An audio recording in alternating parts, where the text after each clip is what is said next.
and friends. They don't like it when you call them pistachio nuts, pistachio nuts, pistachio. Yeah, I can do a story time of when I accidentally caught my car on fire. I believe with all of my heart and soul that God gives his goofiest battles to his silliest little geese. And that's me. That's who I am as a person. She's stupid. I think it's like only funny. It's not funny, John. But the context for why I think it's funny is not funny context of in 2020 in February, an old friend of mine from way back in the day was like, you know, What? there was a whole social media campaign trying to find the girl that did it.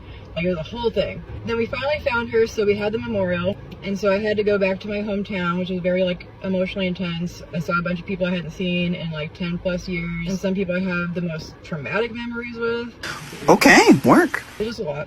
So I go home that night, got drunk. I had left food on the stove because I'm an idiot. I'm a dumbass. I'm a dumbass. And I have ADHD and I was drunk. Party. And fell asleep, and I woke up to the smoke alarm going off and got up and my kitchen was on fire. Actually, this is serious stuff. I ended up losing 99% of my stuff, gained some PTSD. That's a lot of damage. How about a little more?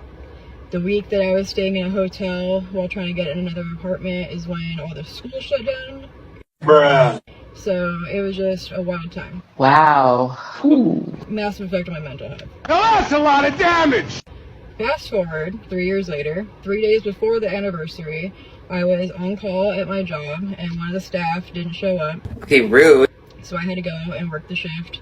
And I showed up at like 7:30 and then come back out until like 11 so I could get my cigarettes, of all things.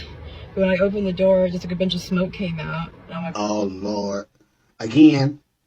A fucking again. and I ran inside and got some water, poured that out. Oh, beautiful. Had the fire department come just to make sure it was completely out and kind of see like what they thought might have started it, because it wasn't obvious. There wasn't flames or anything. Everything was just smoldering. And as I looked more at it, like random spots were melted, like on the ceiling and on the seats and stuff.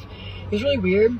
I had a Ouija board in my back seat too that didn't get damaged other than like from the smoke, and so the firemen were like a little spooked by that, which was super funny to me.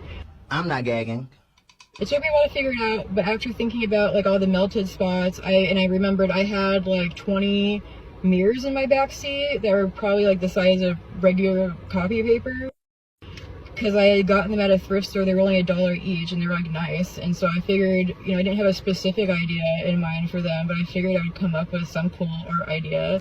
I just like things pretty. I think that's why homosexuals were put on this earth, just to make things pretty. This story is a case study in ADHD. Mine. Oh, it amazes me sometimes. Yeah, I forgot them in my back seat for weeks because I kept like putting off bringing them up to my apartment. That's what I do. I leave shit in my car all the fucking time. And it was a sunny day, and there you go. What the fuck?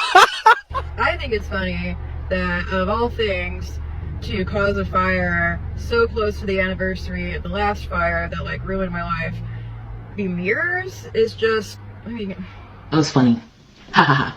the universe is genuinely very funny sometimes. I have a whole song about it, and I use the footage from the car fire and the news clippings from the apartment fire. It's all connected.